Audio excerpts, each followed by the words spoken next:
ಆತ್ಮೀಯ ವಿದ್ಯಾರ್ಥಿಗಳೇ, Tejas science and maths ಕ್ಲಾಸಸ್ಗೆ ಹಾರ್ದಿಕ ಸ್ವಾಗತವನ್ನು ಕೋರುತ್ತಾ ಇಂದಿನ ಈ ಒಂದು ವಿಡಿಯೋ ಕ್ಲಿಪ್ನಲ್ಲಿ ಜೀವಕ್ರಿಯೆಗಳು ಅಧ್ಯಾಯ 3 ಈ ಒಂದು ಪಾಠದಲ್ಲಿ ಬರ್ತಕ್ಕಂಥ ಮಾನವನ ಶ್ವಾಸಾಂಗ ವ್ಯೂಹ ಈ ಒಂದು ಅಂದ್ರೆ ಉಸಿರಾಟ ಕ್ರಿಯೆಯು ಯಾವ ರೀತಿ ಅನ್ನೋದಂತರ ನಡೆಯುತ್ತದೆ ಅದು ಮನುಷ್ಯರಲ್ಲಿ ಅನ್ನೋದನ್ನು ತಿಳಿದುಕೊಳ್ಳೋಣ. ಅದಕ್ಕಿಂತ ಮುಂಚೆ ನಮ್ಮ ಚಾನಲನ್ನು ಸಬ್ಸ್ಕ್ರೈಬ್ ಮಾಡಿಲ್ಲ ಅಂದರೆ ಸಬ್ಸ್ಕ್ರೈಬ್, ಲೈಕ್, ಶೇರ್, ಕಮೆಂಟ್ ಮಾಡ್ರಿ ಅಂತ ಹೇಳುತ್ತಾ ಈ ಒಂದು ವಿಡಿಯೋವನ್ನು ಪ್ರಾರಂಭಿಸ್ತಾ ಇದ್ದೀನಿ. ಅದರಲ್ಲಿ ಏನದಂತರ ಮಾನವನ ಶ್ವಾಸಾಂಗ ವ್ಯೂಹ. ಈ ಒಂದು ಮಾನವನ ಶ್ವಾಸಾಂಗ ವ್ಯೂಹದ ಏನದಂತರ ನಿಮಗೆ ಪುಸ್ತಕದಲ್ಲಿ ಏನದಂತರ ಚಿತ್ರವನ್ನು ಕೊಟ್ಟಿರ್ತಕ್ಕಂಥದ್ದು. ಹಾಗಾದ್ರೆ ಈ ಒಂದು ಶ್ವಾಸಾಂಗ ವ್ಯೂಹದಲ್ಲಿ ಭಾಗವಹಿಸ್ತಕ್ಕಂಥ ಅಂಗಗಳು, ಶ್ವಾಸಾಂಗ ವ್ಯೂಹದಲ್ಲಿ ಭಾಗವಹಿಸ್ತಕ್ಕಂಥ ಅಂಗಗಳು ಅಂತಾರ ಮೂಗು, ಗಂಟಲು ಮತ್ತು ಶ್ವಾಸನಾಳ, ಬ್ರಾಂಕಸ್, ಬ್ರಾಂಕಿಯೋಲು ಮತ್ತು ಅಲ್ವಿಲಾಯ್ ಅಂತರ ಗಾಳಿಗೂಡುಗಳು. ಇಷ್ಟೆನ್ನದ ಅಂತರ ಈ ಒಂದು ಮಾನವನ ಶ್ವಾಸಾಂಗ ವ್ಯೂಹದಲ್ಲಿ ಭಾಗವಹಿಸ್ತಕ್ಕಂಥ ಅಂಗಗಳು. ಹಾಗಾದ್ರೆ ಮಾನವನ ಶ್ವಾಸಾಂಗ ವ್ಯೂಹವು ಯಾವ ರೀತಿ ಅನ್ನೋದಂತರ ಕಾರ್ಯವನ್ನು ನಿರ್ವಹಿಸುತ್ತದೆ ಅಂತ ಹೇಳಿ ಅನ್ನೋದಂತರ ಪ್ರಶ್ನೆ ಕೇಳಬಹುದು. ಅದಕ್ಕೆ ಏನದಂತ 2 ಅಥವಾ 3 ಅಂಕಗಳಿಗೆ ಏನದಂತರ ಪ್ರಶ್ನೆ ಕೇಳಬಹುದು. ಅದಕ್ಕೆ ಏನದಂತ ಇದನ್ನ ಸರಿಯಾಗಿ ಏನದಂತರ ನೋಡ್ಕೊಳ್ಬೇಕು. ಯಾವಾಗ ಏನದಂತರ ಮೂಗಿನ ಹೊಳೆಗಳ ಮೂಲಕ, ನಮ್ದೇನದಂತರ ಇದು ಮೂಗದಂತರ, ಈ ಒಂದು ಮೂಗಿನ ಹೊಳೆಗಳ ಮೂಲಕ ಗಾಳಿ ಅನ್ನೋದಂತರ ಒಳಗಡೆ ಏನದಂತರ ತೆಗೆದುಕೊಳ್ಳಲಾಗ್ತದ. ಯಾವಾಗ ಏನದಂತರ ಮೂಗಿನ ಹೊಳೆಗಳ ಮೂಲಕ ಗಾಳಿ ಒಳ ಹೋಗುವಾಗ ಅವಾಗ ಏನದಂತರ ಈ ಒಂದು ಮೂಗಿನಲ್ಲಿ ಏನದಂತರ ಸಣ್ಣ ಸಣ್ಣ ಏನದಂತರ ಕೂದಲುಗಳು ಕಂಡು ಬರುತ್ತವೆ. ಆ ಒಂದು ಕೂದಲುಗಳು ಏನ್ ಮಾಡ್ತಾವ ಅಂತಾರ ಗಾಳಿಯನ್ನು ಸೋಸುತ್ತವೆ. ಅಂದ್ರೆ ಗಾಳಿಯಲ್ಲಿರ್ತಕ್ಕಂಥ ಧೂಳಿನ ಕಣಗಳು, ಕಸ, ಕಡ್ಡಿ ಇವುಗಳನ್ನ ಸಂಪೂರ್ಣವಾಗಿ ಏನದಂತರ ಅವುಗಳನ್ನ ಸೋಸಿ ನಂತರ ಏನದಂತರ ಅದು ಗಂಟಲಿಗೆ ಏನದಂತರ ಪ್ರವೇಶಿಸುತ್ತದೆ. ಗಂಟಲು ಏನದಂತರ ಮೃದ್ವಸ್ಥಿ ಆ ಗಂಟಿನಲ್ಲಿ ಬಂದಾಗ ಅವಾಗ ಏನದಂತರ ಆ ಒಂದು ಗಂಟಲಿನ ನಂತರ ಆ ಗಂಟಿನಲ್ಲಿ ಏನದಂತರ ಎಪಿಗ್ಲಾಟಿಸ್ ಅಂತಕ್ಕಂಥ ಅಂಗಾಂಶವನ್ನು ಹೊಂದಿರತಕ್ಕಂಥದ್ದು. ಆ ಒಂದು ಎಪಿಗ್ಲಾಟಿಸ್ ಅಂಗಾಂಶವು ಅದು ಏನದಂತರ ಗಾಳಿಯನ್ನು ಶ್ವಾಸನಾಳಕ್ಕೆ ಮತ್ತು ಆಹಾರವನ್ನು ಅನ್ನನಾಳಕ್ಕೆ ಏನದಂತರ ಸಾಗಿಸಲು ಏನದಂತರ ಸಹಾಯಕನ ಮಾಡ್ತದೆ. ಆದ್ದರಿಂದ ಯಾವಾಗ ಗಾಳಿ ಗಂಟಲಿಗೆ ಬಂದಾಗ ಗಂಟಿನಲ್ಲಿ ಏನದಂತರ ಎಪಿಗ್ಲಾಟಿಸ್ ಅಂತಕ್ಕಂಥ ಅಂಗಾಂಶ ಅದು ಗಾಳಿಯನ್ನ ಏನ್ ಮಾಡ್ತಾ ಅಂತಾರ ಶ್ವಾಸನಾಳಕ್ಕೆ ಏನದಂತರ ಸಾಗಿಸ್ತದೆ. ಅವಾಗ ಏನದಂತರ ಆ ಒಂದು ಶ್ವಾಸನಾಳವು 2 ಕವಲುಗಳನ್ನು ಹೊಡಿತವೆ. ಆ ಒಂದು ಕವಲುಗಳಿಗೆ ಏನದಂತರ ನಾವು ಬ್ರಾಂಕಸ್ ಅಂತ ಹೇಳಿ ಏನದಂತರ ಕರಿತೀವಿ. ಆ ಬ್ರಾಂಕಸ್ ಮತ್ತು 2 ಕವಲುಗಳನ್ನು ಹೊಡಿತದ, ಅದಕ್ಕೆ ಬ್ರಾಂಕಿಯೋಲ್ ಅಂತ ಹೇಳಿ ಏನದಂತರ ಕರಿತೀವಿ. ಆ ಬ್ರಾಂಕಿಯೋಲ್ನ ತುದಿಯಲ್ಲಿ ಏನದಂತರ ಸಣ್ಣ ಸಣ್ಣ ಏನದಂತರ ಬಲೂನಿನಂತಹ ರಚನೆಗಳನ್ನ ಹೊಂದಿರತಕ್ಕಂಥದ್ದು. ಆ ಒಂದು ಬಲೂನಂತಹ ರಚನೆಗಳಿಗೆ ಏನದಂತರ ನಾವು ಏನ್ ಕರಿತೀವಿ ಅಂತಾರ ಅಲ್ವಿಲಾಯ್ ಅಂತ ಹೇಳಿ ಏನದಂತರ ಕರಿತೀವಿ. ಅಲ್ವಿಲಾಯ್ ಅಂತಾರ ಗಾಳಿಗೂಡುಗಳು ಅಂತ ಹೇಳಿ ಏನದಂತರ ಕರಿತೀವಿ.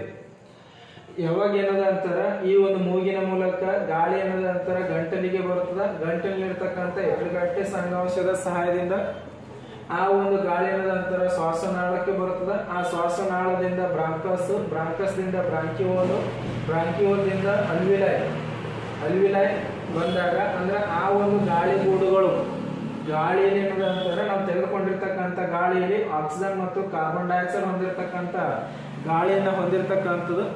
ಅವಾಗ ಏನದಂತರ ಈ ಒಂದು ಗಾಳಿಗೂಡುಗಳಿಗೆ ಬಂದಾಗ ಗಾಳಿಗೂಡುಗಳು ಏನ್ ಮಾಡ್ತಾವ ಅಂತಾರ ಆ ಒಂದು ಗಾಳಿಯಲ್ಲಿರ್ತಕ್ಕಂಥ ಕಾರ್ಬನ್ ಡೈಆಕ್ಸೈಡ್ ಮತ್ತು ಆಕ್ಸಿಜನ್ ಹೊಂದಿರತಕ್ಕಂಥ ಗಾಳಿಯನ್ನ ವಿಭಜನೆ ಮಾಡ್ತಾವ. ವಿಭಜಿಸಿ ಆ ಒಂದು ಆಕ್ಸಿಜನ್ ಹೊಂದಿರತಕ್ಕಂಥ ಗಾಳಿಯನ್ನು ಅದು ಇಲ್ಲಿ ಏನದಂತರ ಗಾಳಿಗೂಡುಗಳು ರಕ್ತನಾಳಗಳಿಂದ ಸಮೃದ್ಧವಾಗಿರ್ತಕ್ಕಂಥದ್ದು. ಆ ಒಂದು ರಕ್ತನಾಳಗಳ ಮೂಲಕ ಆಕ್ಸಿಜನ್ ಹೊಂದಿರತಕ್ಕಂಥ ಗಾಳಿಯನ್ನು ನಮ್ಮ ದೇಹದ ಪ್ರತಿಯೊಂದು ಏನದಂತರ ಜೀವಕೋಶಗಳಿಗೆ ಏನದಂತರ ಸಾಗಾಣಿಕೆ ಆಗ್ತದ. ಮತ್ತು ಕಾರ್ಬನ್ ಡೈಆಕ್ಸೈಡ್ ಹೊಂದಿರತಕ್ಕಂಥ ಗಾಳಿಯು ಇದೇ ಮಾರ್ಗದ ಮೂಲಕ ಅಂದ್ರೆ ಯಾವ ರೀತಿ ಅದು ಶ್ವಾಸಕೋಶಗಳಿಗೆ ಬರ್ತದೆ. ಅದೇ ರೀತಿ ಏನದ ಅಂತಾರ ಇದೇ ಮಾರ್ಗದ ಮೂಲಕ ಏನದ ಅಂತಾರ ಮೂಗಿನಿಂದ ಕಾರ್ಬನ್ ಡೈಆಕ್ಸೈಡ್ ಹೊಂದಿರತಕ್ಕಂಥ ಗಾಳಿಯನ್ನ ಅದು ಏನದ ಅಂತಾರ ಹೊರ ಹಾಕ್ತಕ್ಕಂಥ ಒಂದು ವ್ಯವಸ್ಥೆಯನ್ನು ಹೊಂದಿರತಕ್ಕಂಥದ್ದು. ಅಂದ್ರೆ ಅಲ್ವಿಲಾಯದಿಂದ ಬ್ರಾಂಕಿಯೋಲು, ಬ್ರಾಂಕಿಯೋಲ್ದಿಂದ ಬ್ರಾಂಕಸ್, ಬ್ರಾಂಕಸ್ದಿಂದ ಶ್ವಾಸನಾಳದಿಂದ ಗಂಟಲು, ಗಂಟಲಿನಿಂದ ಏನದ ಅಂತಾರ ಮೂಗಿನ ಮೂಲಕ ಕಾರ್ಬನ್ ಡೈಆಕ್ಸೈಡ್ ಹೊಂದಿರತಕ್ಕಂಥ ಗಾಳಿಯನ್ನು ನಮ್ಮ ಶ್ವಾಸನಾಳದಿಂದ ಏನದಂತಂದ್ರೆ ಶ್ವಾಸಕೋಶಗಳಿಂದ ಹೊರಹಾಕಲಾಗುತ್ತದೆ. ಆ ಶ್ವಾಸಕೋಶವು ಸ್ವಲ್ಪ ಪ್ರಮಾಣದಲ್ಲಿ ಏನದಂತರ ಗಾಳಿಯನ್ನ ಉಳಿಸಿಕೊಳ್ಳುತ್ತದೆ. ಏಕೆಂದ್ರೆ ಅದು ಕಾರ್ಬನ್ ಡೈಆಕ್ಸೈಡ್ ಮತ್ತು ಆಕ್ಸಿಜನ್ ಹೊಂದಿರತಕ್ಕಂಥ ಗಾಳಿಯನ್ನು ವಿಭಜಿಸಿ ಅದು ಹೊರಹಾಕಲು ಮತ್ತು ತೆಗೆದುಕೊಳ್ಳಲು ಸ್ವಲ್ಪ ಸಮಯವನ್ನ ಅದು ಏನದಂತರ ಇರೋದಕ್ಕೆ ಏನದಂತರ ಸಹಾಯಕವನ್ನ ಹೊಂದಿರತಕ್ಕಂಥ. ಆದ್ದರಿಂದ ಆ ಒಂದು ಶ್ವಾಸಕೋಶಗಳು ಏನದಂತರ ಸ್ವಲ್ಪ ಪ್ರಮಾಣದಲ್ಲಿ ಏನದಂತರ ಗಾಳಿಯನ್ನ ಉಳಿಸಿಕೊಳ್ಳುತ್ತವೆ. ಯಾವಾಗ ಏನದಂತರ ಈ ಒಂದು ಮೂಗಿನ ಹೊಳೆಗಳ ಮೂಲಕ ನಾವು ಗಾಳಿಯನ್ನದಂತರ ಒಳಗಡೆ ಏನದಂತರ ತೆಗೆದುಕೊಂಡಾಗ ನಮ್ಮ ಪಕ್ಕೆಲುಬುಗಳು ಏನದಂತರ ಮೇಲಕ್ಕೆ ಏರುತ್ತವೆ. ಹಿಂಗೆ ಗಾಳಿ ಏನದಂತರ ನಾವು ಒಳಗಡೆ ತೆಗೆದುಕೊಂಡಾಗ ಈ ಪಕ್ಕೆಲುಬುಗಳು ಏನದಂತರ ಮೇಲಕ್ಕೆ ಏರುತ್ತವೆ. ಜೊತೆಗೆ ಏನದಂತರ ಈ ಒಂದು ಒಪ್ಪೆ ಏನದಂತರ ಚಪ್ಪಟೆ ಆಗುತ್ತದೆ. ಅಂದ್ರೆ ಈ ಒಂದು ಗಾಳಿಗೂಡಿನ ಒಪ್ಪೆ ಕೆಳಭಾಗದಲ್ಲಿರ್ತಕ್ಕಂಥ ಅದೇನದಂತರ ಚಪ್ಪಟೆ ಆಗ್ತದೆ ಮತ್ತು ಇದರ ಪರಿಣಾಮದಿಂದ ನಮ್ಮ ಎದೆಗೂಡು ಏನದಂತರ ದೊಡ್ಡದಾಗುತ್ತದೆ. ಇದೇನದಂತ ಎದೆಗೂಡು ಏನದಂತರ ದೊಡ್ಡದಾಗ್ತಕ್ಕಂಥದ್ದು. ಈ ರೀತಿ ಏನದಂತರ ಈ ಒಂದು ಗಾಳಿಯನ್ನು ತೆಗೆದುಕೊಂಡಾಗ ಏನದಂತರ ಆಗ್ತಕ್ಕಂಥ ಒಂದು ವ್ಯವಸ್ಥೆ. ಈ ರೀತಿ ಏನದಂತರ ಮಾನವನ ಶ್ವಾಸಾಂಗವು ಏನದಂತರ ಕಾರ್ಯವನ್ನು ನಿರ್ವಹಿಸ್ತಕ್ಕಂಥ ಒಂದು ವ್ಯವಸ್ಥೆನ ಹೊಂದಿರತಕ್ಕಂಥದ್ದು. ನೆಕ್ಸ್ಟ್ ಸಾಗಾಣಿಕೆ. ಅದೇನದಂತರ ಮನುಷ್ಯರಲ್ಲಿ ಸಾಗಾಣಿಕೆ. ಅದರಲ್ಲಿ ಏನದಂತರ ಮೊದಲನೇದು ರಕ್ತ. ಆ ಒಂದು ರಕ್ತದ ಕಾರ್ಯ ಏನದಂತರ ಆಹಾರ, ಆಕ್ಸಿಜನ್ ಮತ್ತು ತ್ಯಾಜ್ಯ ಪದಾರ್ಥಗಳನ್ನೇನದಂತರ ನಮ್ಮ ದೇಹದಲ್ಲಿ ಒಂದು ಭಾಗದಿಂದ ಮತ್ತೊಂದು ಭಾಗಕ್ಕೆ ಏನದಂತರ ಅದನ್ನ ಸಾಗಾಣಿಕೆ ಮಾಡ್ತಕ್ಕಂಥ ಒಂದು ಅಂಗಾಂಶ ಅದು ಯಾವ್ದಂತರ ಅದು ರಕ್ತ. ಆ ಒಂದು ರಕ್ತದ ಮೂಲಕ ನಾವು ತಿಂದಿರ್ತಕ್ಕಂಥ ಆಹಾರದ ಸಾಗಾಣಿಕೆ ಆಗ್ತದೆ, ತೆಗೆದುಕೊಂಡಿರ್ತಕ್ಕಂಥ ಆಕ್ಸಿಜನ್ನ ಸಾಗಾಣಿಕೆ ಆಗ್ತದೆ ಮತ್ತು ನಮ್ಮ ದೇಹದಲ್ಲಿ ಉತ್ಪತ್ತಿ ಆಗ್ತಕ್ಕಂಥ ತ್ಯಾಜ್ಯ ಪದಾರ್ಥಗಳನ್ನ ನಮ್ಮ ದೇಹದ ಒಂದು ಭಾಗದಿಂದ ಮತ್ತೊಂದು ಭಾಗಕ್ಕೆ ಸಾಗಾಣಿಕೆ ಮಾಡ್ತಕ್ಕಂಥ ಒಂದು ಅಂಗಾಂಶ ಅದು ಯಾವ್ದ ಅಂತಾರ ಅದು ರಕ್ತ. ಈ ಒಂದು ರಕ್ತ ಏನದ ಅಂತಾರ ದ್ರವರೂಪಿ ಸಂಯೋಜಕ ಅಂಗಾಂಶವನ್ನು ಹೊಂದಿರತಕ್ಕಂಥದ್ದು. ಆದ್ದರಿಂದ ಇದು ಏನದ ಅಂತಾರ ಪ್ಲಾಸ್ಮಾ. ಇದರಲ್ಲಿರ್ತಕ್ಕಂಥ ಜೀವಕೋಶಗಳು ನಿಲಂಬಿತ ಸ್ಥಿತಿಯಲ್ಲಿರುತ್ತವೆ, ಅಂತರ ತೇಲುವ ಸ್ಥಿತಿಯಲ್ಲಿ ಏನದಂತ ಹೊಂದಿರತಕ್ಕಂಥದ್ದು. ಆ ಒಂದು ಪ್ಲಾಸ್ಮಾ ಏನ್ ಮಾಡ್ತದೆ ಅಂತಾರ ಆಹಾರ, ಕಾರ್ಬನ್ ಡೈಆಕ್ಸೈಡ್ ಮತ್ತು ನೈಟ್ರೋಜನ್ ಯುಕ್ತ ತ್ಯಾಜ್ಯ ಪದಾರ್ಥಗಳನ್ನ ಅದು ಸಾಗಾಣಿಕೆ ಮಾಡ್ತಕ್ಕಂಥ. ಅಂದ್ರೆ ಪ್ಲಾಸ್ಮಾದ ಕಾರ್ಯವೇನು ಅಂತ ಹೇಳಿ ಕೇಳ್ಬೋದು. ಪ್ಲಾಸ್ಮಾದ ಕಾರ್ಯ ಆಹಾರ, ಕಾರ್ಬನ್ ಡೈಆಕ್ಸೈಡ್ ಮತ್ತು ನೈಟ್ರೋಜನ್ ಯುಕ್ತ ತ್ಯಾಜ್ಯ ಪದಾರ್ಥಗಳನ್ನ ಸಾಗಾಣಿಕೆ ಮಾಡ್ತಕ್ಕಂಥ ಅದು ಯಾವ್ದ ಅಂತಾರ ಅದು ಪ್ಲಾಸ್ಮಾ. ನೆಕ್ಸ್ಟ್ ಮನುಷ್ಯರಲ್ಲಿ ರಕ್ತ ಪರಿಚಲನಾ ವ್ಯವಸ್ಥೆ. ಮನುಷ್ಯರಲ್ಲಿ ರಕ್ತ ಪರಿಚಲನಾ ವ್ಯವಸ್ಥೆ ಅದು 4 ವಿಧಗಳ ಮೂಲಕ ಏನದಂತರ ನಡೀತಕ್ಕಂಥದ್ದು. ಒಂದು ಹೃದಯ, ಎರಡನೇದು ರಕ್ತನಾಳ, ಮೂರನೇದು ರಕ್ತ, ನಾಲ್ಕನೇದು ದುಗ್ಧರಸ. ಇವುಗಳ ಮೂಲಕ ಏನದಂತರ ಒಂದು ಸಾಗಾಣಿಕೆ ಆಗ್ತಕ್ಕಂಥ ನಮ್ಮ ದೇಹದಲ್ಲಿ ವಸ್ತುಗಳ ಒಂದು ಸಾಗಾಣಿಕೆ ಆಗ್ತಕ್ಕಂಥ ಈ ಒಂದು 4 ರಕ್ತ ಪರಿಚಲನಾ ವ್ಯವಸ್ಥೆಯ ಮೂಲಕ ಏನದಂತರ ಆಗ್ತದ. ಅದರಲ್ಲಿ ಮೊದಲನೇದು ಏನದಂತರ ಹೃದಯ. ಈ ಒಂದು ಹೃದಯವು ನಮ್ಮ ಏನದಂತರ ಹೃದಯ ಶಂಕುವಿನ ಆಕಾರದಲ್ಲಿ ಏನದಂತರ ಹೊಂದಿರತಕ್ಕಂಥದ್ದು. ಅದು ಎಡಗೈ ಮುಷ್ಟಿಯಷ್ಟು ಏನದಂತರ ಕಂಡು ಬರುತ್ತದೆ ಮತ್ತು ಕೆಂಪು ಮಿಶ್ರಿತ ಕಂದು ಬಣ್ಣದಲ್ಲಿ ಕಂಡು ಬರ್ತಕ್ಕಂಥ ಅದು ಯಾವ್ದ ಅಂತರ ಹೃದಯ. ಇದು ಏನದಂತರ ಸ್ನಾಯುಗಳಿಂದ ಮಾಡಲ್ಪಟ್ಟಿರ್ತಕ್ಕಂಥ ಒಂದು ಅಂಗ. ಈ ಒಂದು ಮಾನವನ ಹೃದಯ ಏನದಂತರ 2 ಶ್ವಾಸಕೋಶಗಳ ಮಧ್ಯೆ, ನಮ್ಮ ದೇಹದಲ್ಲಿರ್ತಕ್ಕಂಥ 2 ಈ ಒಂದು ಶ್ವಾಸಕೋಶಗಳ ಮಧ್ಯೆ ಸ್ವಲ್ಪ ಏನದಂತರ ಎಡಭಾಗಕ್ಕೆ ಏನದಂತರ ವಾಲಿರ್ತಕ್ಕಂಥದ್ದು, ಅಂದ್ರೆ ಓರೆ ಆಗಿರ್ತಕ್ಕಂಥದ್ದು. ಅದಕ್ಕೆ ನಮ್ಮ ದೇಹದಲ್ಲಿರ್ತಕ್ಕಂಥ ಹೃದಯದ ಜಾಗ ಎಲ್ಲಿ ಅಂತ ಹೇಳಿ ಕೇಳ್ಬೋದು. ಅಂದ್ರೆ ನಮ್ಮ ದೇಹದಲ್ಲಿ ಹೃದಯವು ಎಲ್ಲಿ ಕಂಡು ಬರುತ್ತೆ ಅಂತ ಹೇಳಿ ಕೇಳ್ಬೋದು. ಅದು ಎಲ್ಲಿ ಅಂತಾರ 2 ಶ್ವಾಸಕೋಶಗಳ ಮಧ್ಯೆ ಸ್ವಲ್ಪ ಎಡಭಾಗಕ್ಕೆ ವಾಲಿರ್ತಕ್ಕಂಥದ್ದು. ಇದು ಯಾವ್ದ ಅಂತಾರೆ ಇದು ನಮ್ಮ ದೇಹದಲ್ಲಿ ಕಂಡು ಬರ್ತಕ್ಕಂಥ ಹೃದಯ.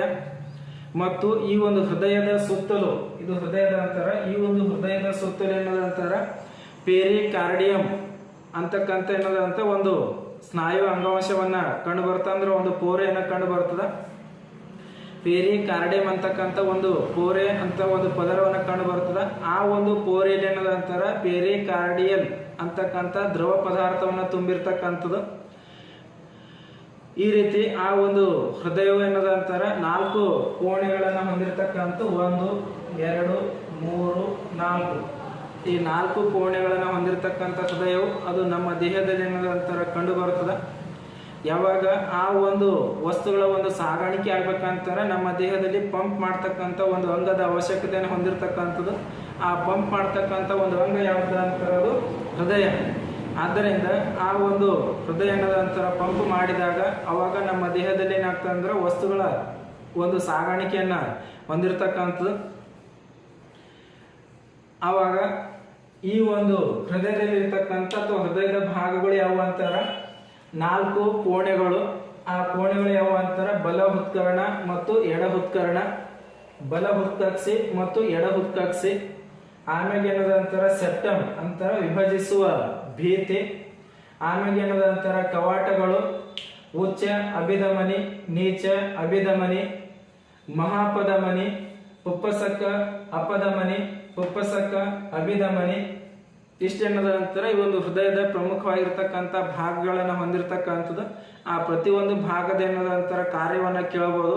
ಮತ್ತು ಈ ಒಂದು ಹೃದಯದ ಚಿತ್ರವನ್ನು ಕೂಡ ಏನದ ಅಂತಾರ ನಿಮಗೆ 3 ಅಥವಾ 4 ಅಂಕಗಳಿಗೆ ಏನದ ಅಂತಾರ ಕೇಳಬಹುದು. ಆದ್ದರಿಂದ ಆ ಒಂದು ಚಿತ್ರವನ್ನು ಕೂಡ ಏನದ ಅಂತಾರ ನೀವು ಪ್ರಾಕ್ಟೀಸ್ ಅನ್ನ ಮಾಡಬೇಕು. ಅದಕ್ಕೆ ಏನದ ಅಂತಾರ ಈ ಒಂದು ಹೃದಯವು ಯಾವ ರೀತಿ ಏನದ ಅಂತಾರ ಕಾರ್ಯವನ್ನ ನಿರ್ವಹಿಸುತ್ತದೆ ಅಂತ ಹೇಳಿ ಏನದ ಅಂತಾರ ಕೇಳಬಹುದು. ಯಾವಾಗ ಏನದ ಅಂತಾರ ಈ ಒಂದು ಕವಾಟಗಳು ಇಲ್ಲಿರ್ತಕ್ಕಂಥ ಈ ಒಂದು ಕವಾಟಗಳು, ಆ ಕವಾಟಗಳ ಕಾರ್ಯ ಏನದ ಅಂತಾರ ರಕ್ತವು ಕೇವಲ ಒಂದೇ ದಿಕ್ಕಿನಲ್ಲಿ ಹರಿಯಲು ಬಿಡುತ್ತವೆ.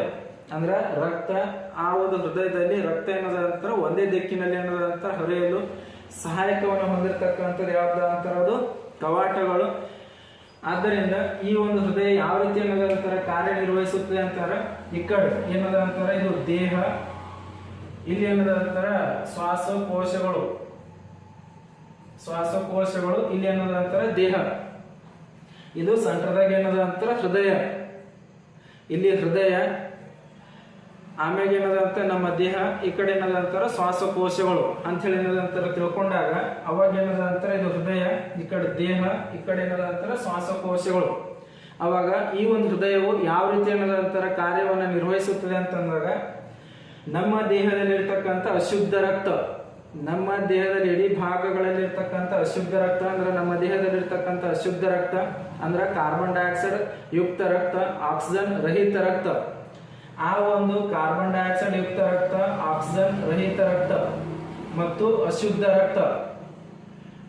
ರಕ್ತ ನಮ್ಮ ದೇಹದಲ್ಲಿ ಇರ್ತಕ್ಕಂಥ ಅಶುದ್ಧ ರಕ್ತ ಉಚ್ಚ ಅಭಿಧಮನಿ ಮತ್ತು ನೀಚ ಅಭಿಧಮನಿಗಳ ಮೂಲಕ ಆ ಒಂದು ರಕ್ತ ಎಲ್ಲಿ ಬರುತ್ತಾ ಅಂತಾರ ಬಲ ಉತ್ಕರ್ಣಕ್ಕೆ ಬರುತ್ತದೆ. ಇದು ಮೊದಲನೇ ಕೋಣೆ. ಈ ಒಂದು ಕೋಣೆಗೆ ಬಂದಾಗ ಅಂತಾರ ಅದು ಕೋಣೆ ಯಾವ್ದ ಅಂತಾರ ಬಲ ಉತ್ಕರ್ಣ. ಈ ಒಂದು ಬಲ ಉತ್ಕರ್ಣಕ್ಕೆ ಬಂದಾಗ ಇದೇನದ ಅಂತಾರ ಹಿಗ್ಗುತ್ತದೆ. ನಂತರ ಇದೇನದ ಅಂತಾರ ಸಂಕೋಚಿಸಿದಾಗ ಅವಾಗ ಏನದ ಅಂತಾರ ಇಲ್ಲಿರ್ತಕ್ಕಂಥ ಈ ಒಂದು ರಕ್ತ ಏನಾಗ್ತದೆ ಅಂತಾರ ಅದು ಕವಾಟಗಳ ಮೂಲಕ ಬಲ ಹೃತ್ಕಕ್ಷಿಗೆ ಬರುತ್ತದೆ. ಬಲ ಹೃತ್ಕಕ್ಷಿಗೆ ಬಂದಾಗ ಅವಾಗ ಬಲ ಹೃತ್ಕಕ್ಷಿ ಅನ್ನೋದ ಅಂತರ ಹಿಗ್ಗುತ್ತದೆ. ಈ ಬಲ ಹೃತ್ಕಕ್ಷಿ ಅನ್ನೋದ ಅಂತರ ಪಂಪ್ ಮಾಡಿದಾಗ ಅವಾಗ ಏನದ ಅಂತಾರ ಇಲ್ಲಿರ್ತಕ್ಕಂಥ ಅಶುದ್ಧ ರಕ್ತವು ಅದೇನದ ಅಂತಾರ ಪುಪ್ಪಸಕ ಅಪಧಮನಿಗಳ ಮೂಲಕ ಆ ಒಂದು ರಕ್ತ ಎಲ್ಲಿ ಹೋಗ್ತಾ ಅಂತಾರ ಶ್ವಾಸಕೋಶಗಳಿಗೆ ಹೋಗ್ತದೆ. ಆ ಶ್ವಾಸಕೋಶಗಳಿಗೆ ಹೋದಾಗ ಅವಾಗ ಏನದ ಅಂತಾರ ಕಾರ್ಬನ್ ಡೈಆಕ್ಸೈಡ್ ಮತ್ತು ಆಕ್ಸಿಜನ್ ಹೊಂದಿರತಕ್ಕಂಥ ರಕ್ತವನ್ನು ವಿಭಜಿಸಿ ಆ ಒಂದು ಆಕ್ಸಿಜನ್ ಸಮೃದ್ಧವಾಗಿರ್ತಕ್ಕಂಥ ರಕ್ತ ಅಂದ್ರೆ ಆಕ್ಸಿಜನ್ ಸಹಿತ ರಕ್ತವಾಗಿ ಏನದ ಅಂತಾರ ಪರಿವರ್ತನೆ ಆಗ್ತದೆ. ಆ ಆಕ್ಸಿಜನ್ ಸಹಿತ ರಕ್ತವು ಏನಾಗ್ತದೆ ಅಂತಾರ ಶ್ವಾಸಕೋಶಗಳಿಂದ ಪುಪ್ಪಸಕ ಅಭಿಧಮನಿಗಳ ಮೂಲಕ ಆಕ್ಸಿಜನ್ ಸಹಿತ ರಕ್ತ ಅಂದ್ರೆ ಶುದ್ಧ ರಕ್ತ, ಆ ಶುದ್ಧ ರಕ್ತ ಏನಾಗ್ತದೆ ಅಂತಾರ ಆ ಶ್ವಾಸಕೋಶಗಳಲ್ಲಿ ಇರ್ತಕ್ಕಂಥ ಶುದ್ಧ ರಕ್ತ ಪುಪ್ಪಸಕ ಅಭಿಧಮನಿಗಳ ಮೂಲಕ ಅದು ಎಲ್ಲಿ ಬರುತ್ತಾ ಅಂತಾರ ಎಡ ಉತ್ಕರ್ಣಕ್ಕೆ ಬರುತ್ತದೆ. ಎಡ ಉತ್ಕರ್ಣಕ್ಕೆ ಬಂದಾಗ ಅವಾಗ ಎಡ ಉತ್ಕರ್ಣ ಏನದ ಅಂತಾರ ಇದು ಹಿಗ್ಗುತ್ತದೆ. ನಂತರ ಇದನ್ನ ಸಂಕೋಚಿಸಿದಾಗ ಅವಾಗ ಕವಾಟಗಳ ಮೂಲಕ ರಕ್ತ ಶುದ್ಧವಾಗಿರ್ತಕ್ಕಂಥ ರಕ್ತ ಆಕ್ಸಿಜನ್ ಸಹಿತ ರಕ್ತ ಅದು ಎಲ್ಲಿ ಬರುತ್ತಾ ಅಂತಾರ ಎಡ ಹೃತ್ಕಕ್ಷಿಗೆ ಬರುತ್ತದೆ. ಎಡ ಹೃತ್ಕಕ್ಷಿಗೆ ಬಂದಾಗ ಆ ಒಂದು ಎಡ ಹೃತ್ಕಕ್ಷಿ ಏನ್ ಮಾಡ್ತದ ಅಂತಾರ ಅದು ಪಂಪ್ ಮಾಡಿದಾಗ ಅವಾಗ ಏನದ ಅಂತಾರ ಮಹಾ ಅಪಧಮನಿಗೆ ಬರುತ್ತದೆ. ಈ ಒಂದು ಮಹಾ ಅಪಧಮನಿಗಳ ಮೂಲಕ ಶುದ್ಧವಾಗಿರ್ತಕ್ಕಂಥ ರಕ್ತ ಅದು ದೇಹದ ಪ್ರತಿಯೊಂದು ಭಾಗಕ್ಕೆ ಅನ್ನೋದ ನಂತರ ಸಾಗಾಣಿಕೆ ಆಗುತ್ತದೆ. ಈ ರೀತಿ ಅನ್ನೋದ ನಂತರ ಹೃದಯ ಅನ್ನೋದ ನಂತರ ಕಾರ್ಯವನ್ನ ನಿರ್ವಹಿಸ್ತಕ್ಕಂಥದ್ದು. ಅಂತಂದ್ರೆ ನಮ್ಮ ದೇಹದಲ್ಲಿರ್ತಕ್ಕಂಥ ಆಕ್ಸಿಜನ್ ರಹಿತ ರಕ್ತ, ಕಾರ್ಬನ್ ಡೈಆಕ್ಸೈಡ್ ಯುಕ್ತ ರಕ್ತ ಮತ್ತು ಅಶುದ್ಧ ರಕ್ತ, ಉಚ್ಚ ಮತ್ತು ನೀಚ ಅಭಿಧಮನಿಗಳ ಮೂಲಕ ರಕ್ತ ಎನ್ನದ ನಂತರ ಬಲ ಉತ್ಕರ್ಣಕ್ಕೆ ಬರುತ್ತದೆ. ಬಲ ಉತ್ಕರ್ಣ ಎನ್ನದ ನಂತರ ರಕ್ತವನ್ನು ಪಡೆದುಕೊಂಡಾಗ ಅದು ಹಿಗ್ಗುತ್ತದೆ. ನಂತರ ಕವಾಟಗಳು ತೆರೆಯಲ್ಪಡುತ್ತವೆ. ಅವಾಗ ಎನ್ನದ ನಂತರ ಆ ಒಂದು ಕವಾಟಗಳ ಮೂಲಕ ರಕ್ತ ಬಲ ಉತ್ಕಕ್ಷಿಗೆ ಬರುತ್ತದೆ. ಬಲ ಉತ್ಕಕ್ಷಿ ಎನ್ನದ ನಂತರ ಹಿಗ್ಗುತ್ತದೆ. ಇದನ್ನು ಮತ್ತೆ ಎನ್ನದ ನಂತರ ಪಂಪ್ ಮಾಡಿದಾಗ ಅವಾಗ ಎನ್ನದ ನಂತರ ಕುಪ್ಪಸಕ್ಕ ಅಪಧಮನಿಗಳ ಮೂಲಕ ಅದು ಶ್ವಾಸಕೋಶಗಳಿಗೆ ಹೋಗ್ತದೆ. ಶ್ವಾಸಕೋಶಗಳಲ್ಲಿ ಅದು ಆಕ್ಸಿಜನ್ ಸಹಿತ ರಕ್ತವಾಗಿ ಪರಿವರ್ತನೆ ಆಗ್ತದೆ, ಅಂದ್ರೆ ಶುದ್ಧ ರಕ್ತವಾಗಿ ಪರಿವರ್ತನೆ ಆಗ್ತದೆ. ಆ ಶುದ್ಧ ರಕ್ತ ಎನ್ನದ ನಂತರ ಕುಪ್ಪಸಕ್ಕ ಅಭಿಧಮನಿಗಳ ಮೂಲಕ ಅದು ಎಡ ಉತ್ಕರ್ಣಕ್ಕೆ ಬರುತ್ತದೆ. ಎಡ ಉತ್ಕರ್ಣ ಎನ್ನದ ನಂತರ ಹಿಗ್ಗುತ್ತದೆ. ಅದರ ಮತ್ತೆ ಸಂಕೋಚಿಸಿದಾಗ ಕವಾಟಗಳ ಮೂಲಕ ರಕ್ತ ಎನ್ನದ ನಂತರ ಎಡ ಉತ್ಕಕ್ಷಿಗೆ ಬರುತ್ತದೆ. ಎಡ ಉತ್ಕಕ್ಷಿ ಆ ರಕ್ತವನ್ನು ಪಡೆದುಕೊಂಡಾಗ ಅವಾಗ ಅದನ್ನು ಕೂಡ ಹಿಗ್ಗುತ್ತದೆ. ನಂತರ ಅದನ್ನು ಪಂಪ್ ಮಾಡಿದಾಗ ಅದು ಮಹಾಪಧಮನಿಗಳ ಮೂಲಕ ದೇಹದ ಪ್ರತಿಯೊಂದು ಭಾಗಕ್ಕೆ ಆಕ್ಸಿಜನ್ ಸಹಿತ ರಕ್ತ ಎನ್ನದ ನಂತರ ಸಾಗಾಣಿಕೆ ಆಗ್ತದೆ. ಶುದ್ಧ ರಕ್ತ ಎನ್ನದ ನಂತರ ಸಾಗಾಣಿಕೆ ಆಗ್ತದೆ. ಈ ರೀತಿ ಎನ್ನದ ನಂತರ ಮಾನವನ ಹೃದಯ ಎನ್ನದ ನಂತರ ಕಾರ್ಯವನ್ನ ನಿರ್ವಹಿಸ್ತಕ್ಕಂಥದ್ದು. ಇದರಲ್ಲಿ ಈ ಒಂದು ಕವಾಟಗಳ ಎನ್ನದ ನಂತರ ರಕ್ತವು ಕೇವಲ ಒಂದೇ ದಿಕ್ಕಿನಲ್ಲಿ ಎನ್ನದ ನಂತರ ಹರಿಯಲು ಸಹಾಯಕವನ್ನ ಮಾಡ್ತಕ್ಕಂಥದ್ದು. ಅದೇ ರೀತಿ ಎನ್ನದ ನಂತರ ಇದರಲ್ಲಿ ನೀವು ಪ್ರಶ್ನೆ ಕೇಳಬಹುದು, ಅಂದ್ರೆ ಈ ಒಂದು ಸೆಪ್ಟಮ್ ವಿಭಜಿಸುವ ಭೀತಿ. ಸೆಪ್ಟಮ್ ಏನ್ ಮಾಡ್ತದೆ ಅಂತಾರ, ಶುದ್ಧ ಮತ್ತು ಅಶುದ್ಧ ರಕ್ತ ಎನ್ನದ ನಂತರ ಮಿಶ್ರಣವಾಗದಂತೆ ಎನ್ನದ ನಂತರ ತಡೆಯುತ್ತದೆ. ಅದೇ ರೀತಿ ಅನ್ನೋದ ನಂತರ ಇಲ್ಲಿ ಶುದ್ಧ ಮತ್ತು ಅಶುದ್ಧ ರಕ್ತವನ್ನ ಪಡೆದುಕೊಳ್ತಕ್ಕಂಥ ಕೋಣೆಗಳು ಯಾವ ಅಂತ ಹೇಳಿ ಕೇಳಬಹುದು. ಅಶುದ್ಧ ರಕ್ತವನ್ನ ಪಡೆದುಕೊಳ್ತಕ್ಕಂಥ ಕೋಣೆಗಳ ಅಂತಾರ ಬಲ ಉತ್ಕರ್ಣ ಮತ್ತು ಬಲ ಹೃತ್ಕಕ್ಷಿ. ಶುದ್ಧ ರಕ್ತವನ್ನ ಪಡೆದುಕೊಳ್ತಕ್ಕಂಥ ಕೋಣೆಗಳು ಯಾವ ಅಂತಾರ ಎಡ ಉತ್ಕರ್ಣ ಮತ್ತು ಎಡ ಹೃತ್ಕಕ್ಷಿ ಅನ್ನೋದಂತರ ಹೊಂದಿರತಕ್ಕಂಥದ್ದು. ಆದ್ದರಿಂದ ನಮ್ಮ ಹೃದಯ ಅನ್ನೋದ ನಂತರ 4 ಕೋಣೆಗಳ ಒಂದು ಹೃದಯವನ್ನು ಹೊಂದಿರತಕ್ಕಂಥದ್ದು. ಅದೇ ರೀತಿ ಅನ್ನೋದ ನಂತರ ಉಭಯವಾಸಿ ಮತ್ತು ಸರೀಸೃಪಗಳಲ್ಲಿ ಏನದ ನಂತರ 3 ಕೋಣೆಗಳ ಹೃದಯವನ್ನು ಹೊಂದಿರತಕ್ಕಂಥದ್ದು. ಅಂದ್ರೆ ಸ್ವಲ್ಪ ಪ್ರಮಾಣದಲ್ಲಿ ಆಕ್ಸಿಜನ್ ಸಹಿತ ಮತ್ತು ಆಕ್ಸಿಜನ್ ರಹಿತ ರಕ್ತ ಏನದ ನಂತರ ಮಿಶ್ರಣ ಆಗ್ತದೆ. ಅದೇ ರೀತಿ ಮೀನುಗಳಲ್ಲಿ ಏನದ ನಂತರ 2 ಕೋಣೆಗಳ ಹೃದಯವನ್ನು ಹೊಂದಿರತಕ್ಕಂಥದ್ದು. ಇಲ್ಲಿ ಕೂಡ ಏನದ ನಂತರ ಅದು ರಕ್ತ ಶುದ್ಧ ಮತ್ತು ಅಶುದ್ಧ ರಕ್ತ ಏನದ ನಂತರ ಮಿಶ್ರಣ ಆಗ್ತಕ್ಕಂಥ ಒಂದು ವ್ಯವಸ್ಥೆಯನ್ನು ಹೊಂದಿರತಕ್ಕಂಥದ್ದು. ಆದ್ರೆ ನಮ್ಮ ದೇಹದಲ್ಲಿ 4 ಕೋಣೆಗಳ ಹೃದಯವನ್ನು ಹೊಂದಿರೋದ್ರಿಂದ ಇಲ್ಲಿ ನಮ್ಮ ರಕ್ತ ಅಂದ್ರೆ ಶುದ್ಧ ಮತ್ತು ಅಶುದ್ಧ ರಕ್ತ ಎನ್ನುವ ನಂತರ ಮಿಶ್ರಣವನ್ನ ಹೊಂದೋದಿಲ್ಲ. ಆದ್ದರಿಂದ ಯಾವಾಗ ಏನದ ನಂತರ ಈ ಒಂದು ರಕ್ತ ಅಂದ್ರೆ ಕಶೇರುಕಗಳಲ್ಲಿ ರಕ್ತವು ಹೃದಯವನ್ನು ಎನ್ನದ ನಂತರ 2 ಬಾರಿ ಎನ್ನದ ನಂತರ ಹಾದು ಹೋಗುತ್ತದೆ. ಅಂದ್ರೆ ಕಶೇರುಕಗಳಲ್ಲಿ ರಕ್ತವು ಪ್ರತಿಯೊಂದು ಪರಿಚಲನೆಗೆ 2 ಬಾರಿ ಹೃದಯವನ್ನ ಹಾದು ಹೋಗ್ತದ. ಅದಕ್ಕೆ ನಾವ್ ಏನ್ ಕರಿತೀವಿ ಅಂತಾರೆ, ಅದಕ್ಕೆ ಇಮ್ಮಡಿ ಪರಿಚಲನೆ ಎನ್ನುವರು. ಅಂದ್ರೆ ಕಶೇರುಕಗಳಲ್ಲಿ ರಕ್ತವು ಪ್ರತಿಯೊಂದು ಪರಿಚಲನೆಗೆ 2 ಬಾರಿ ಹೃದಯವನ್ನ ಹಾದು ಹೋಗ್ತದ. ಅದಕ್ಕೆ ನಾವ್ ಏನ್ ಕರಿತೀವಿ ಅಂತಾರೆ ಇಮ್ಮಡಿ ಪರಿಚಲನೆ ಎನ್ನುವರು. ಈಗ ಉದಾಹರಣೆಗೆ ಏನದ ಅಂತ ಇಲ್ಲಿ ದೇಹದಿಂದ ರಕ್ತ ಅಶುದ್ಧವಾಗಿರ್ತಕ್ಕಂಥ ರಕ್ತ ಎಲ್ಲಿ ಬರ್ತದ, ಹೃದಯಕ್ಕೆ ಬರ್ತದ. ಇದು ಒಂದು ಸಲ ಇದೆ. ನಂತರ ಇಲ್ಲಿಂದ ರಕ್ತ ಎಲ್ಲಿ ಹೋಗ್ತದ ಅಂತಾರೆ ಶ್ವಾಸಕೋಶಗಳು ಹೋಗ್ತದ. ಶ್ವಾಸಕೋಶಗಳಲ್ಲಿ ಏನದ ನಂತರ ಶುದ್ಧ ರಕ್ತವಾಗಿ ಪರಿವರ್ತನೆಯಾಗಿ ಆ ಶುದ್ಧ ರಕ್ತ ಮತ್ತೆ ಎಲ್ಲಿ ಬರ್ತದ ಅಂತಾರೆ ಹೃದಯಕ್ಕೆ ಬರ್ತದೆ. ಹೃದಯಕ್ಕೆ ಬಂದು ಇದು ಎಷ್ಟು ಸಲ ಆಯ್ತು, ಇಲ್ಲಿಂದ ಅಶುದ್ಧ ರಕ್ತ ಹೃದಯಕ್ಕೆ ಬಂದು 1 ಸಲ ಆಯ್ತು. ಇಲ್ಲಿಂದ ಶುದ್ಧ ರಕ್ತ ಮತ್ತೆ ಹೃದಯಕ್ಕೆ ಬಂತು 2 ಸಲ ಆಯ್ತು. ಅವಾಗ ಏನದ ಅಂತ ದೇಹದ ಪ್ರತಿಯೊಂದು ಭಾಗಕ್ಕೆ ಸಾಗಾಣಿಕೆ ಆಗ್ತದೆ. ಆದ್ದರಿಂದ ಈ ಒಂದು ರಕ್ತವು ಪ್ರತಿಯೊಂದು ಪರಿಚಲನೆಗೆ 2 ಬಾರಿ ಹೃದಯವನ್ನು ಹಾದು ಹೋಗುತ್ತದೆ. ಅದಕ್ಕೆ ನಾವ್ ಏನ್ ಕರಿತೀವಿ ಅಂತಾರೆ, ಅದಕ್ಕೆ ಇಮ್ಮಡಿ ಪರಿಚಲನೆ ಅಂತ ಹೇಳಿ ಏನದ ಅಂತಾರ ಕರಿತೀವಿ. ಆದ್ದರಿಂದ ಈ ಒಂದು ಏನದ ಅಂತಾರ ರಕ್ತನಾಳಗಳು. ಎರಡನೇದು ಏನದ ಅಂತಾರ ರಕ್ತನಾಳಗಳು. ಈ ಒಂದು ರಕ್ತನಾಳಗಳು ಏನದ ಅಂತಾರ ಹೃದಯದಲ್ಲಿ ಏನದ ಅಂತಾರ ಸಮೃದ್ಧವಾಗಿರ್ತಕ್ಕಂಥ ಆ ಒಂದು ರಕ್ತನಾಳಗಳ ಮೂಲಕ ಆಕ್ಸಿಜನ್ ಸಹಿತ ರಕ್ತ ಏನದ ಅಂತಾರ ನಮ್ಮ ದೇಹದ ಪ್ರತಿಯೊಂದು ಭಾಗಗಳಿಗೆ ಏನದ ಅಂತಾರ ಸಾಗಾಣಿಕೆ ಆಗ್ತದ. ಆದ್ದರಿಂದ ಈ ಒಂದು ಏನದ ಅಂತಾರ ರಕ್ತ ಏನದ ಅಂತಾರ ಸಾಗಾಣಿಕೆ ಆಗ್ತಕ್ಕಂಥದ್ದು ಏನದ ಅಂತಾರ ಅದು ಅಪಧಮನಿಗಳು. ಯಾವಾಗ ಏನದ ಅಂತಾರ ಈ ಒಂದು ಅಪಧಮನಿಗಳು ಏನದ ಅಂತ ರಕ್ತವನ್ನು ಹೃದಯದಿಂದ ದೇಹದ ವಿವಿಧ ಭಾಗಗಳಿಗೆ ಏನದ ಅಂತಾರ ಕೊಂಡೊಯ್ಯುತ್ತವೆ. ಹೃದಯದಿಂದ ದೇಹದ ವಿವಿಧ ಭಾಗಗಳಿಗೆ ಏನದ ಅಂತಾರ ಸಾಗಾಣಿಕೆ ಮಾಡ್ತಕ್ಕಂಥ ಅದು ಯಾವ್ದ ಅಂತಾರ ಅಪಧಮನಿಗಳು. ಇದು ನಮ್ಮ ಹೃದಯದಿಂದ ರಕ್ತವನ್ನ ದೇಹದ ಪ್ರತಿಯೊಂದು ಭಾಗಗಳಿಗೆ ಏನದ ಅಂತಾರ ಸಾಗಾಣಿಕೆ ಆಗ್ತದೆ. ಆದ್ದರಿಂದ ರಕ್ತವು ಹೃದಯದಿಂದ ಹೊರಗಡೆ ಹೋಗಬೇಕಾದ್ರೆ ಅತಿ ಹೆಚ್ಚಿನ ಒತ್ತಡದಲ್ಲಿ ಏನದ ಅಂತರ ಹೊಂದಿರತಕ್ಕಂಥದ್ದು. ಆದ್ದರಿಂದ ಅಪಧಮನಿಗಳು ದಪ್ಪವಾದ ಸ್ಥಿತಿಸ್ಥಾಪಕ ಭೀತಿಯನ್ನು ಹೊಂದಿರುತ್ತವೆ. ಏಕೆ ಅಂತ ಹೇಳಿ ಕೇಳಬಹುದು. ಅಂದ್ರೆ ಅಪಧಮನಿಗಳು ದಪ್ಪವಾದ ಸ್ಥಿತಿಸ್ಥಾಪಕ ಭೀತಿಯನ್ನು ಹೊಂದಿರುತ್ತವೆ. ಏಕೆ ಅಂದ್ರ ಯಾವಾಗ ಆ ಒಂದು ಅಪಧಮನಿಗಳು ದಪ್ಪ ಇರ್ತಾವ ಅಂತಂದ್ರ ನಮ್ಮ ಹೃದಯದಿಂದ ರಕ್ತ ಹೊರಗಡೆ ಹೋಗ್ಬೇಕಂದ್ರೆ ಹೆಚ್ಚಿನ ಒತ್ತಡದಲ್ಲಿ ಇರ್ತದೆ. ಆ ಒಂದು ಅಪಧಮನಿಗಳು ಒಡಿಬಾರದು, ಅಂದ್ರೆ ರಕ್ತನಾಳಗಳು ಒಡಿಬಾರದು ಅಂತ ಹೇಳಿ ಆ ಒಂದು ಅಪಧಮನಿಗಳು ಏನದಂತ ದಪ್ಪವಾದ ಸ್ಥಿತಿಸ್ಥಾಪಕ ಅಂದ್ರೆ ಅದನ್ನ ರಕ್ತವನ್ನು ಪಡೆದುಕೊಂಡಾಗ ಏನದಂತರ ಹಿಗ್ಗುತ್ತವೆ ಮತ್ತು ರಕ್ತ ಏನದಂತ ಹೋದಾಗ ಮತ್ತೆ ಮೊದಲಿನ ಸ್ಥಿತಿಗೆ ಬರ್ತವೆ. ಆದ್ದರಿಂದ ಆ ಒಂದು ಅಪಧಮನಿಗಳು ದಪ್ಪವಾದ ಸ್ಥಿತಿಸ್ಥಾಪಕ ಭೀತಿಯನ್ನು ಹೊಂದಿರುತ್ತವೆ. ಅದಕ್ಕೆ ಕಾರಣವೇನು ಅಂತಂದ್ರೆ ಹೃದಯದಿಂದ ರಕ್ತವು ಅತಿ ಹೆಚ್ಚಿನ ಒತ್ತಡದಲ್ಲಿ ಹೊರಹೊಮ್ಮುತ್ತದೆ. ಆದ್ದರಿಂದ ಅಪಧಮನಿಗಳು ದಪ್ಪವಾದ ಸ್ಥಿತಿಸ್ಥಾಪಕ ಭೀತಿಯನ್ನು ಹೊಂದಿರುತ್ತವೆ. ಆದ್ರೆ ಅಭಿಧಮನಿಗಳು ದಪ್ಪವಾದ ಸ್ಥಿತಿಸ್ಥಾಪಕ ಭೀತಿಯನ್ನು ಹೊಂದಿರುವುದಿಲ್ಲ. ಏಕೆಂದರೆ ರಕ್ತವು ಅತಿ ಹೆಚ್ಚಿನ ಒತ್ತಡದಲ್ಲಿ ಹೊರಹೊಮ್ಮೋದಿಲ್ಲ. ಆದ್ದರಿಂದ ಅವು ಏನದಂತರ ಅಭಿಧಮನಿಗಳು ದಪ್ಪವಾದ ಸ್ಥಿತಿಸ್ಥಾಪಕ ಭೀತಿಯನ್ನು ಹೊಂದಿರೋದಿಲ್ಲ. ಆದ್ದರಿಂದ ಯಾವಾಗ ಏನದಂತರ ಅಪಧಮನಿಗಳು ಒಂದು ಅಂಗಾಂಶವು ಅಥವಾ ಅಂಗವನ್ನ ತಲುಪಿದ ನಂತರ ಆ ಒಂದು ರಕ್ತವನ್ನು ತಲುಪಿದ ನಂತರ ಪ್ರತಿಯೊಂದು ಜೀವಕೋಶಗಳಿಗೆ ಏನದಂತರ ಸಾಗಾಣಿಕೆ ಆಗ್ತದ. ಆದ್ದರಿಂದ ಅತಿ ಸಣ್ಣ ನಾಳಗಳು ಏನಿರ್ತಾವ ಅಂತಾರ ಒಂದು ಜೀವಕೋಶದಷ್ಟು ದಪ್ಪವಾಗಿರ್ತಕ್ಕಂಥದ್ದು. ಅದಕ್ಕೆ ನಾವ್ ಏನ್ ಕರಿತೀವಿ ಅಂತಾರ ಲೋಮನಾಳಗಳು ಅಂತ ಹೇಳಿ ಏನದಂತರ ಕರಿತೀವಿ ಅಂತಾರ. ಇಲ್ಲಿ ಈ ಒಂದು ಜೀವಕೋಶಗಳು ರಕ್ತವು ಜೀವಕೋಶಗಳ ಒಂದು ಸಂಪರ್ಕಕ್ಕೆ ಬಂದಾಗ ಅದು ಸಣ್ಣ ಸಣ್ಣ ನಾಳಗಳಾಗಿ ವಿಭಜನೆ ಆಗ್ತದ. ಆ ಒಂದು ಅತಿ ಸಣ್ಣ ನಾಳಗಳು ಒಂದು ಜೀವಕೋಶದಷ್ಟು ಏನದಂತರ ದಪ್ಪವನ್ನು ಹೊಂದಿರತಕ್ಕಂಥದ್ದು. ಅದಕ್ಕೆ ನಾವ್ ಏನ್ ಕರಿತೀವಿ ಅಂತಾರ ಲೋಮನಾಳಗಳು ಅಂತ ಹೇಳಿ ಏನದಂತರ ಕರಿತೀವಿ.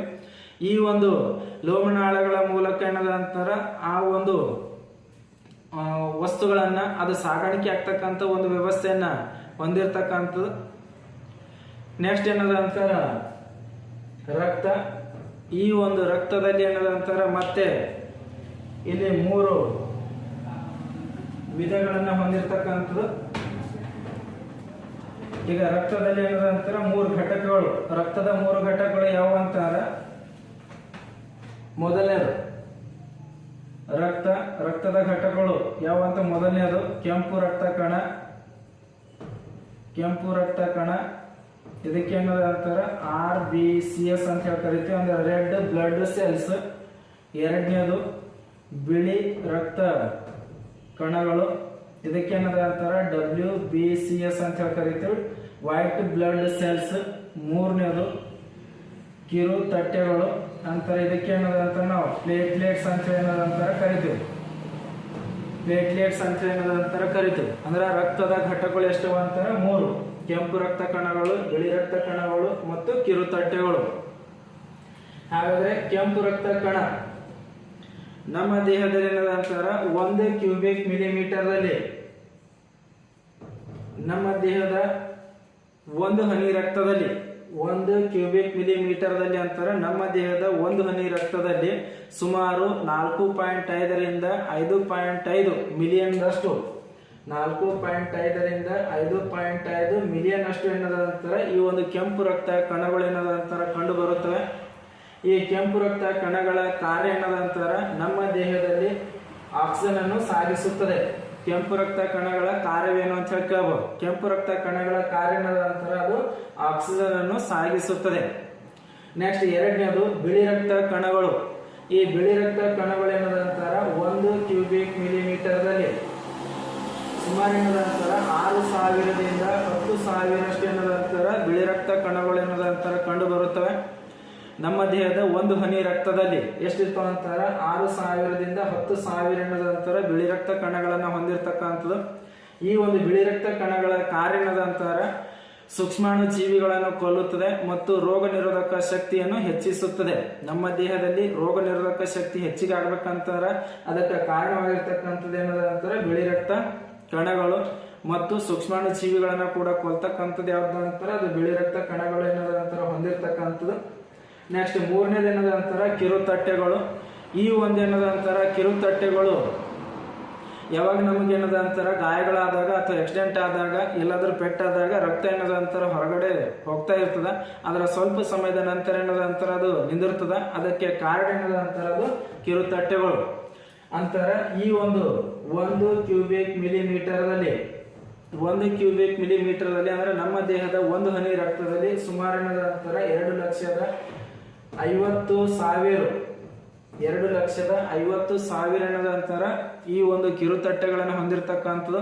ಈ ಕಿರುತಟ್ಟೆಗಳ ಕಾರಣದಂತರ ರಕ್ತವನ್ನು ಹೆಪ್ಪುಗಟ್ಟಲು ಸಹಾಯ ಮಾಡುತ್ತವೆ. ಏನದಂತರ ಸಹಾಯ ಮಾಡುತ್ತವೆ. ಇದು ಪ್ರತಿ ಒಂದರದ್ದು ಏನದಂತ ನಿಮಗೆ ಕಾರ್ಯವನ್ನ ಕೇಳಬಹುದು. ಕೆಂಪು ರಕ್ತ ಕಣ ಇದು ಆಕ್ಸಿಜನ್ ಅನ್ನು ಸಾಗಿಸುತ್ತದೆ. ಬಿಳಿ ರಕ್ತ ಕಣ ಸೂಕ್ಷ್ಮಾಣು ಜೀವಿಗಳನ್ನು ಕೊಲ್ಲುತ್ತದೆ ಮತ್ತು ರೋಗ ನಿರೋಧಕ ಶಕ್ತಿಯನ್ನು ಹೆಚ್ಚಿಸುತ್ತದೆ. ಕಿರುತಟ್ಟೆಗಳು ರಕ್ತವನ್ನು ಹೆಪ್ಪುಗಟ್ಟಲು ಏನದಂತರ ಸಹಾಯ ಮಾಡುತ್ತದೆ.